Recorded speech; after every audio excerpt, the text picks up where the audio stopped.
Hello everyone, welcome back to my channel वंशिन fan fiction explanation. और आज मैं आपके साथ वंशिन फैन फिक्शन अनवांटेड मैरिज का नेक्स्ट पार्ट शेयर करने वाली हूं। अगर आप मेरे चैनल पे न्यू हैं तो प्लीज़ मेरे चैनल को सब्सक्राइब कर लीजिएगा और वीडियो को भी लाइक कर दीजिएगा फॉर मोर वंशिन एफएफ। तो चलिए फ्रेंड्स, आज का पार्ट हम शुरू करते हैं। इससे पहले वाले पार्ट में हमने देखा था कि वी यिंग ने जियांग चेंग को सब कुछ बता दिया था कि वो वांग जी को पसंद करने लगा है, लेकिन वांग जी की ऑलरेडी ही एक गर्लफ्रेंड है और वो उससे प्यार करता है और उससे वो शादी भी करना चाहता है। लेकिन जब जियांग चैंग को विंग ने ये बताया कि उसके और वांग जी के बीच में सब चीज़ें हो चुकी हैं, जिसे सुनने के बाद जियांग चैंग विंग का बहुत मजाक उड़ाता है। और वहाँ दूसरी तरफ रूम के अंदर ली और वांग जी एक दूसरे से बातें कर रहे थे। वांग जी को ये सब चीज़ें बिल्कुल भी पसंद नहीं आ रही थीं। वांग जी इस चीज़ से इरिटेट हो रहा था और वो ली को रूम से जाने के लिए बोल देता है। जैसे ही वांग जी रूम से जाने की कोशिश करता है, ली ने वांग जी का हाथ पकड़ा और उसे अपनी ओर कर लिया। ली ने कहा कि वांग जी, क्या तुम अब मुझसे प्यार नहीं करते हो? तुम भी उन अदर बॉयज़ की तरह हो जो किसी लड़की के साथ नाइट स्पेंड करके उसे इसी तरह से छोड़ देते हैं।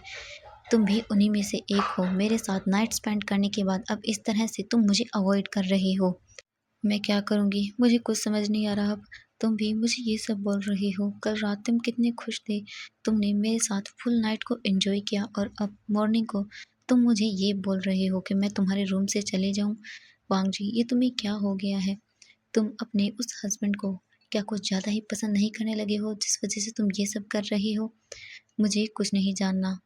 वांग जी ये सुनकर हैरान था कि ये सब क्या बोल रही है ली। नहीं, वो औरों की तरह नहीं है। ली ने कहा कि वांग जी, तुम मुझे छोड़कर नहीं जा सकते हो। तुम मेरे साथ नाइट स्पेंड करने के बाद ये सब चीज़ें नहीं बोल सकते हो। तुम मुझसे छोड़कर नहीं जा सकते हो। ये बोलकर ली जानबूझकर बहुत ही ज़्यादा रोने लगी, जिसे देखकर वांग जी भी गिल्टी फील करने लगता है। उसे यही लग रहा था कि उसने ली के साथ और विंग के साथ दोनों के साथ ही गलत किया। विंग को लेकर वो पहले से ही कंफ्यूज था और उसने अब ली के साथ ये सब किया। उसे बहुत गिल्टी फील हो रहा था।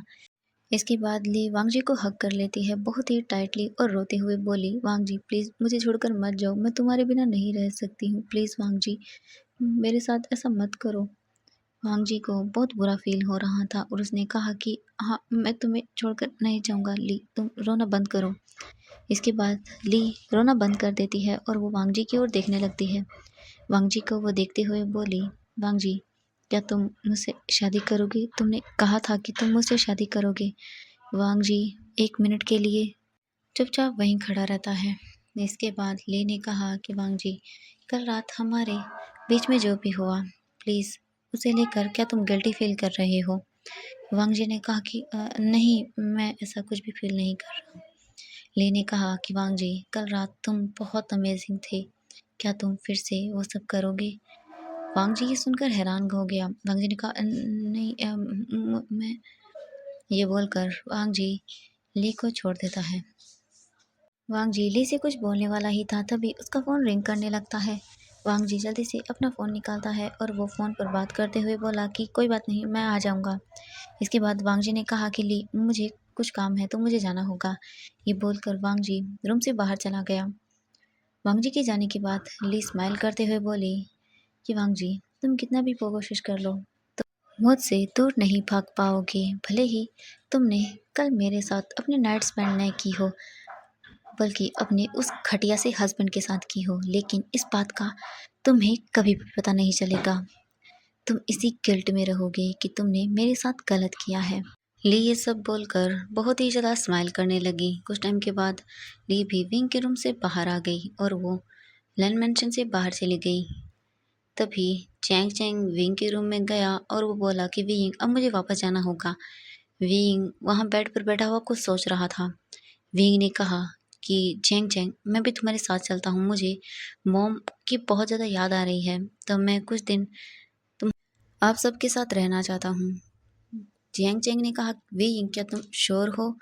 तो विंग ने कहा कि हाँ, मैं तुम्हारे साथ चलता हूँ। ये बोलकर विंग ने जल्दी से अपना बैग पैक कर लिया और वो चैंग चैंग के साथ रूम से बाहर आ गया। वी यिंग अपने सामान को कार में रख देता है और वो जाते हुए मेड से बोला कि सबको बोल देना कि मैं कुछ दिन तक अपने घर जा रहा हूँ। कुछ टाइम के बाद मैं लौट आऊँगा अपने आप। ये बोलकर वी यिंग जेंग जेंग के साथ वापस से अपने घर आ गया। वी यिंग जैसे ही अपने घर आता है तो वो देखता है कि उसकी मॉम वहीं सोफे पर बैठी हुई थी और वो यानली से बातें कर रही थी। जैसे ही मैडम यू ने वी यिंग को देखा तो वो जल्दी से जाकर वी यिंग को हग कर लेती हैं। वी यिंग ने कहा, मॉम मैंने आपको बहुत मिस किया। तो मैडम यू ने भी कहा कि हाँ, मैंने भी मेरे लिटिल से बेटे को बहुत मिस किया, और ये बोलकर वो वी यिंग की फोरहेड पर किस करती हैं। वी यिंग ने कहा कि मॉम मैं कुछ दिन तक यहीं रहना चाहता हूँ, मुझे आप सबकी बहुत याद आ रही है। मैडम यू ने कहा कि ठीक है, कोई बात नहीं वी यिंग। ये बोलकर मैडम यू वी यिंग का सामान लेकर वो सभी अंदर आ गए। और वहाँ दूसरी तरफ जब इवनिंग को वांग जी घर वापस लौटा तो उसने देखा कि घर में तो कोई भी नहीं है। तभी एक सर्वेंट ने आकर वांग जी को बताया कि वी यिंग सर तो अपने घर चले गए हैं और वो कब लौटेंगे ये उन्होंने नहीं बताया। उन्होंने बस इतना कहा कि मैं आपको बता दूं कि वो अपने घर चले गए हैं और वो कुछ दिनों के बाद वापस लौट आएंगे। वांग जी ने कहा कि अच्छा ठीक है। इसके बाद वांग जी अपने रूम के अंदर चला गया और वो विंग के बारे में सोचने लगा।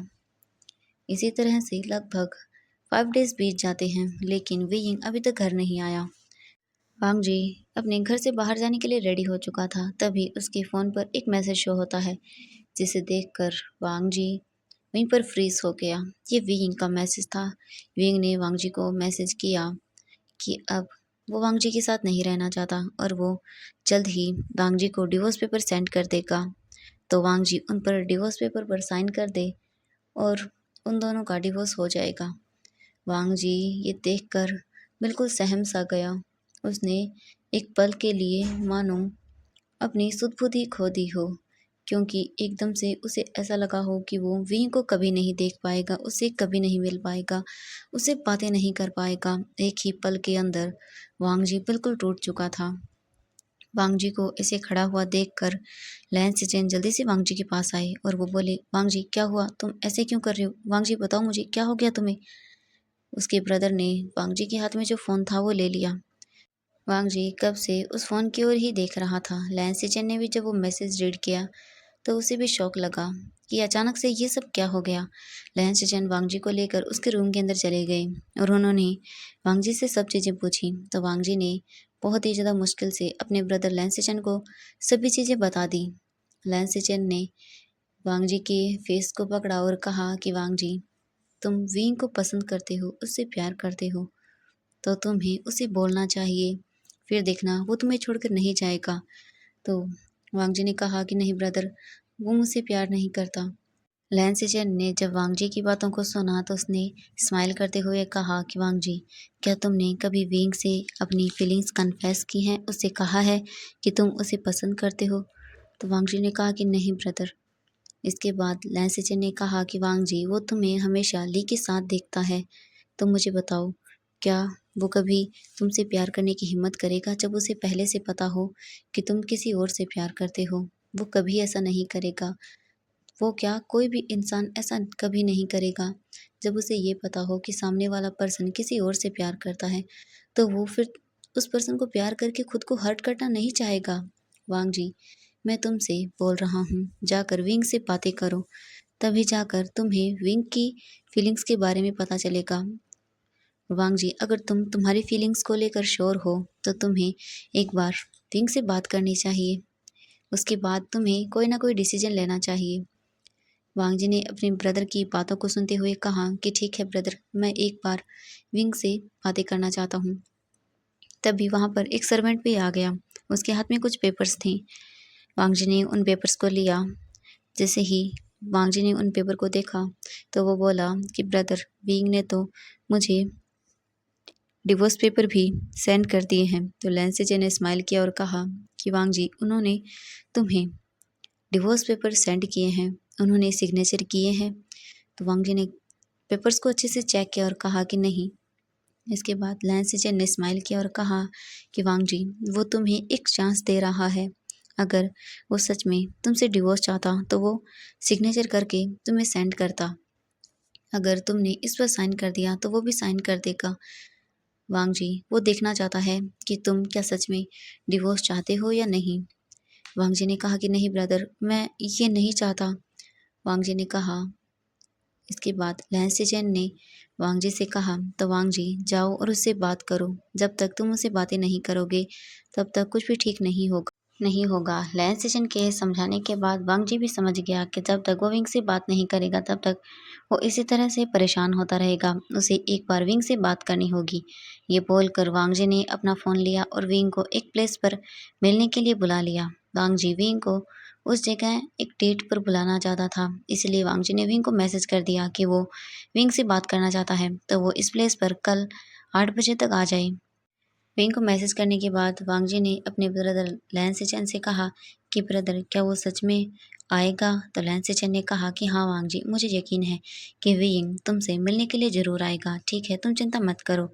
ये बोलकर लैन सेचन वांग जी के रूम से बाहर चले गए। लैन जैन कल के बारे में सोचकर बहुत ज़्यादा खुश हो गया था कि वो कल विंग से अपनी सारी फीलिंग्स को कन्फेस कर देगा। तो फ्रेंड्स, आज के लिए बस इतना ही। नेक्स्ट पार्ट के लिए वेट कीजिएगा। Thank you so much.